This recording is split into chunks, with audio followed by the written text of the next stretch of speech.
Well, one of my friends just passed me this. This is a video by the Apostolic Johannite Church. These are Knights Templars speaking.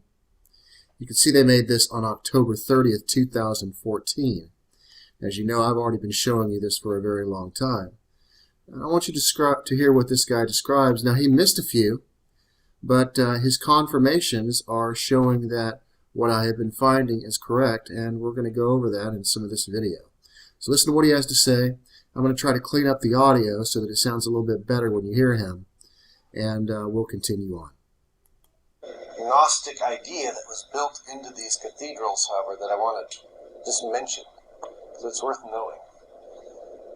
So you have these cathedrals of Notre Dame, right? What does Notre Dame mean? It's Our Lady, right? So if we accept that this giant cathedral is Our Lady, or Mary, you'll notice that the cathedral is laid out so that, the baptismal fonts at the area of the belly button, the choirs at the area of the lungs, the priest speaks from the area of the heart, and the sacrament is kept at the area of the forehead. And when you leave that church, you're going through the arch, through that birth canal. This means you are being born as Christ. Alright? That Christos is with you. This is what made you a true Christian, right? And I don't know how they got away with that, but they did. But one of these, there's one cathedral in particular that, as Johannite and as Templars, we need to really look at related to this, and this is the Cathedral of Chartres. There is so much esoteric stuff there that I could give a whole presentation on it, and I'm not going to do that. But I do want to point out one thing that most people don't know about. This is one of those Dan Brown things. Unfortunately for him, it's not a Dan Brown thing, because we have learned that they were depicting much more esoteric information than I've proven so far. He's only found one of these cathedrals, apparently, which is Notre Dame. But what he has missed is several others, which I will go over with you in the rest of this presentation. But here you are, hearing it from Templar himself, showing you the different sections of the church that I have shown you, and showing you the locations of where those places are. So in the rest of this video, we're going to go over those places and see what he's talking about in the various cathedrals, such as the Church of the Gesu, such as St. Peter's Basilica, the Chapel of Versailles, and we're going to take a look at the structure of Solomon's Temple so you'll understand. Okay, so now I have several different floor plans we're going to take a look at this time. We're not going to go into the deep detail of the Church of the Gesu because it entails some sacred geometry, and it entails the Orion Nebula, which is all over it. The esoteric information about that is all over that church. All of the ones I'm going to show you here, however, do have the Orion Nebula inside it, and they are all placed in a particular area, which is the high altar, which is the area where the pineal gland is. But what I want to show you about the layout of these different cathedrals is the following. And what you're looking at right here is you're looking at a layout of St. Peter's Basilica. And what he mentioned is that the baptismal font is the area right around the belly button, but actually where it's really located is located at the base of the sacrum. These little areas that you see right here in red, I have them labeled and blown up for you to see right here. This is actually called the baptistry, number 65. And you'll see that that's also called the porch. And the porch is located right at the base of the sacrum. So if we go over here to Wikipedia real quick, we could see that baptistries before the 4th century and as early as the 6th century, the baptismal font was built in the porch of the church and then in the church itself. Okay. Well, with that information, let's go back to here. And let's take a look at the Solomon's Temple design, which we'll place on top of that. And we'll zoom in. And you'll see that that area that's in red corresponds to the porch, and that's exactly where we see it on Solomon's temple. So if we back out again, we can see that Solomon's temple is placed on this right here, where the Holy of Holies sits right here at the very end.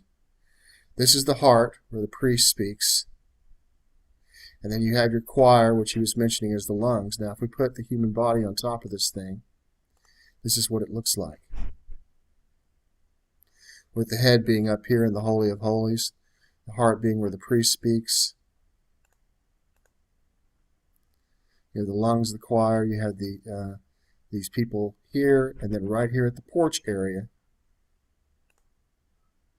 I take this off. Number 65 is the porch. So this is the layout for St. Peter's Basilica. Now, if we want to take a look at, say, the Church of the Gesu, we can see its design is also the same. This area that you see that are steps, that's the porch area. And you can see how that lays on top of Solomon's temple as well. The Holy of Holies being this area up here. If we lay the human body on top of it, you can see that this area right here sits right on the brow.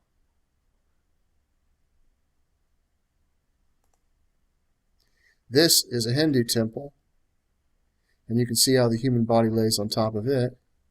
And if we want to see what that looks like, this kind of thing is done all over the world. This is the layout for Solomon's temple, and you can see how it fits right in there. The Ark of the Covenant being in the head area, and so the layout is the same. So this is not done just in Christianity, it's done in Hindu temples as well. Let's come back over here to this,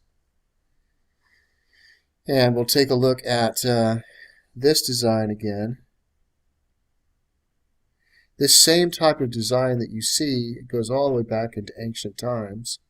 If we take a look at Hermes Trismegistus, and we take a look at the Assyrian Tree of Life, we can see that the human body and the staff, which is the spinal cord, goes up to the winged globe, which is the head. And if you take a look at Hermes Trismegistus here, you can see that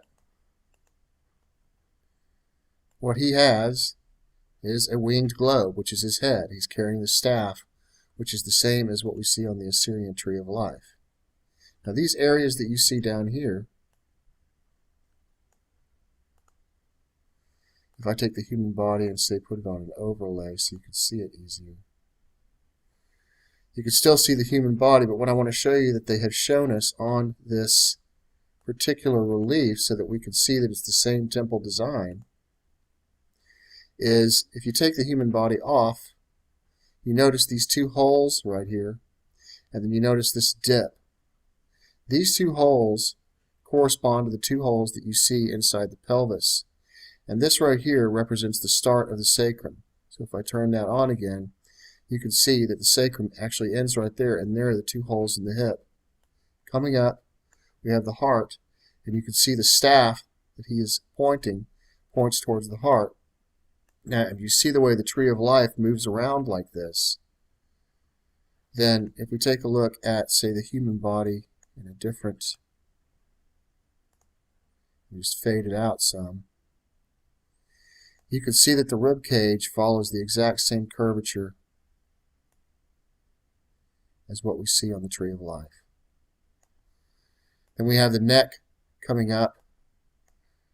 This right here separates the body from the head, and the head is the winged globe, which sits up here, and this is Kether, and that represents the wing disc, and this is exactly what we see when we take a look at Hermes Trismegistus.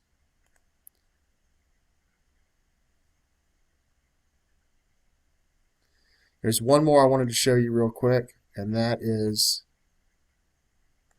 Chapel of Versailles in France. We have the same thing going on right here.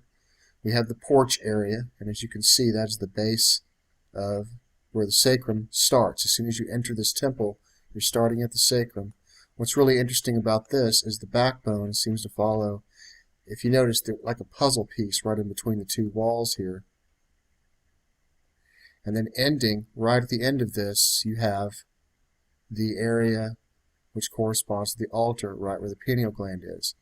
Now, in all of these locations, Chapel of Versailles, St. Peter's Basilica, and also in the Church of the Gesu, what's important about this particular area is they are displaying the Orion Nebula, and I'm going to show you that in my next video.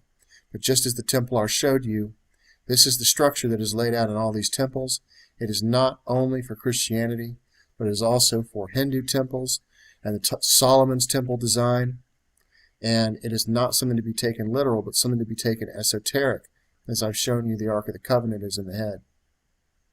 So, next time what we're going to show you is in these various temples, we're going to show you the Orion Nebula, where it's located, and why it's located there, and what it actually means. You guys take care, and I'll talk to you soon.